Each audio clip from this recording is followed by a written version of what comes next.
Conversa de bastidor, com Malu Gaspar.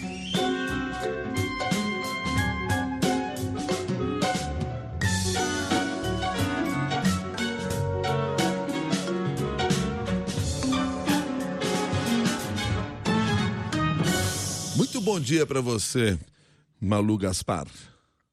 Bom dia, Milton. Bom dia, Cássia. Bom dia para os ouvintes da CBN. Bom dia, Malu. Eu estava ouvindo agora aqui o repórter CBN, que destacava a informação que nós trouxemos também em reportagem hoje mais cedo, e que desmarcaram o almoço para o dia 12, que estava marcado para o dia 12, em que ia falar sobre o cronograma para a implantação do Código de Ética do STF.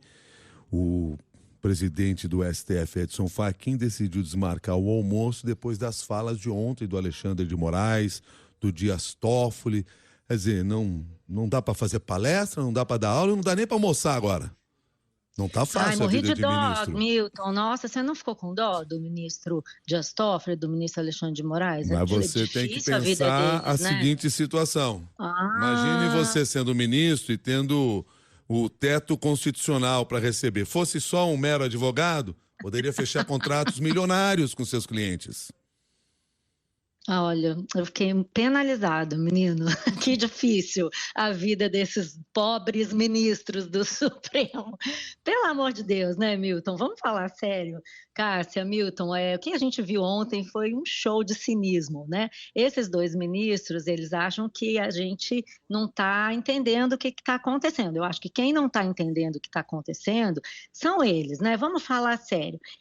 O que o ministro Alexandre de Moraes fez ontem? Ele aproveitou uma discussão sobre restrições aos ministros, a magistrados para dar opiniões políticas, que é alguma coisa super correta, o juiz não tem que ficar se metendo em política partidária, para mandar os recados dele e colocar as coisas no mesmo patamar. Primeiro ele diz que os ministros não podem fazer política partidária e depois diz, não, nós já estamos muito cerceados, os juízes estão sendo, vocês reclamam que os juízes estão numa bolha, mas ficam criticando o Supremo.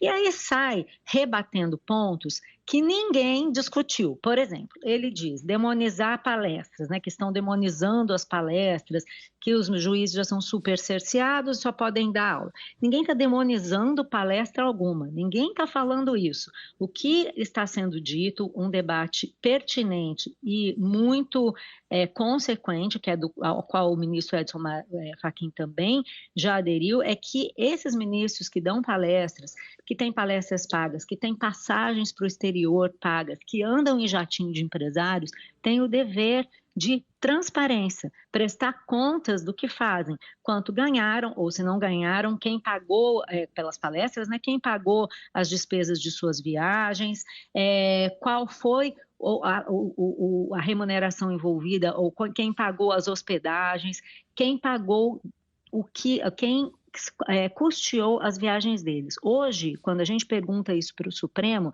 a resposta é um grande silêncio.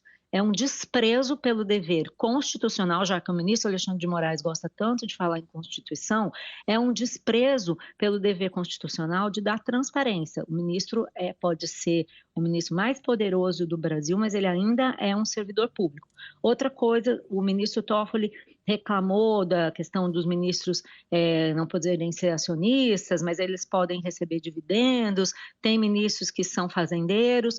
Tudo bem, ninguém também está discutindo isso. A questão é bem concreta. O que está se falando agora, o que está se discutindo agora é que a família dele vendeu uma parte de um resort para parentes do grupo do Vorcaro, parentes do Vorcaro, ligados ao Grupo Master, e depois, agora, ele está julgando um processo do Grupo Master. Ninguém está falando de Constituição aí, acho que é bem evidente, qualquer pessoa é capaz de entender que isso é um conflito de interesses. Quem é que vai confiar num ministro que teve, do qual a família recebeu o dinheiro da família do Vorcaro? Como é que você vai julgar alguém assim? Né? Ninguém está discutindo se o ministro pode ser fazendeiro ou não, se o ministro pode receber dividendo de empresa ou não, ninguém está falando isso. Eles estão fazendo, eles estão tentando desviar a discussão. Outra coisa, outro exemplo disso, Alexandre de Moraes disse ontem que é desonesto falar que o Supremo permitiu julgar parentes. Não é isso que se diz e eles sabem muito bem. O que se diz é o seguinte, que a gente conta para o nosso ouvinte, leitor aqui, e que é verdade, é que o Supremo, por 7-4, liberou os juízes de todo o país de julgar casos em que atuam escritórios onde estão os seus parentes. Então, quer dizer, se a mulher do ministro Alexandre de Moraes não estiver numa causa, mas o escritório dela estiver, ele pode julgar. Foi isso que os ministros permitiram e é isso que a gente fala. Isso, para mim, já é bastante complicado, porque você tem num escritório pessoas que atuam em conjunto, quer dizer que só eu não assinando a procuração está liberado? Foi isso que eles se permitiram, não é a gente que está inventando. Isso aconteceu. Agora, e por que esses ministros estão fazendo todo esse contorcionismo verbal, tergiversando, desviando o curso da discussão? Porque eles não querem responder o que está de fato em jogo. O ministro Alexandre de Moraes até agora não respondeu por que a mulher dele tem um contrato de 130 milhões de reais com o Banco Master, que rendeu a ela 3 milhões e 600 mil reais por mês. É um contrato que não tem paralelo no Brasil. E até agora, eu e a minha equipe no blog, Milton, continuamos procurando onde foi que ela prestou serviço. E a gente ainda não achou. Né?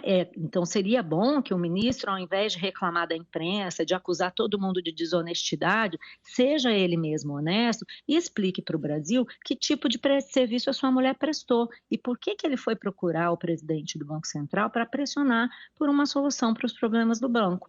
O que parece, Milton, é que os ministros aprenderam com o Centrão, com o Congresso, com a atividade política e estão fazendo no Supremo a mesma coisa que o Alcolumbre e o Hugo Malta estão fazendo no Congresso. Eles fingem que não entendem o que está acontecendo, acusam a imprensa ou quem aponta os problemas ou quem faz crítica de criar narrativas, viram as costas para a sociedade e acabou. Eles se acham realmente acima do bem e do mal. E o que esse discurso mostra é que eles não estão entendendo o que está acontecendo.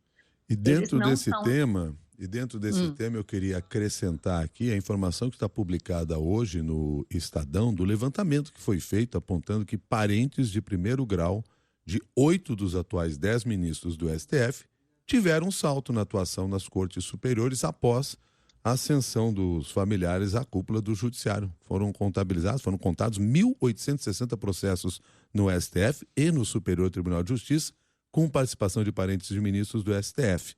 Só 2 não tem ali. Ministros André Mendonça e Carmen Lúcia não têm familiares com processo em tramitação nas duas cortes, que vai em sintonia a outros dados que já tinham sido divulgados anteriormente, né? Exatamente, as pessoas estão vendo o que está acontecendo.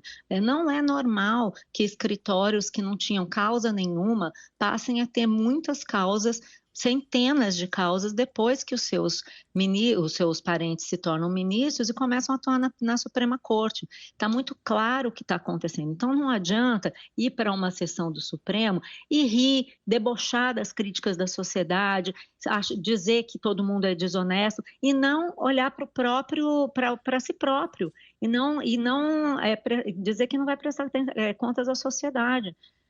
O ministro do Supremo, ele não é eleito, realmente, ele não tem mandato, mas ele tem uma função pública, ele tem uma obrigação de prestar contas. Não é assim que as coisas funcionam e o ministro Alexandre de Moraes sabe muito bem. O que eles estão demonstrando aí é que eles, primeiro, estão dando uma demonstração de arrogância e estão dando uma demonstração de que eles vão enfrentar toda a sociedade, que eles se acham acima do bem e do mal, inclusive dos próprios colegas, né, que é o ministro Edson Fachin está dizendo, vamos fazer um código de ética, porque se a gente não fizer, algum poder externo o fará. Então, ele podia ouvir o próprio colega dele, né? Mas o ministro Alexandre de Moraes e o ministro Toffoli parecem ter acreditado na própria história que eles criaram e que muita gente criou para eles, de que eles estão acima de tudo, que o Supremo, que qualquer crítica a eles é um ataque à democracia. Não é. E eles precisam entender isso, porque esse discurso de hoje, eles falam, eles vão para a casa deles e eles acham que eles mandaram muito bem, eles arrasaram. Sempre tem o dia seguinte. E o dia seguinte não falha. A gente vai ver, assim, o caso continua. A gente tem no Congresso uma discussão para abafar o caso do Master, mas o caso continua sendo investigado. Revelações podem vir aí. E eu acho que não fazia nada mal aos ministros reconhecerem que eles têm uma função que deve satisfações à sociedade. Muito obrigado, Malu. Um bom dia para você. Um abraço, gente. Boa semana. Boa semana, Malu.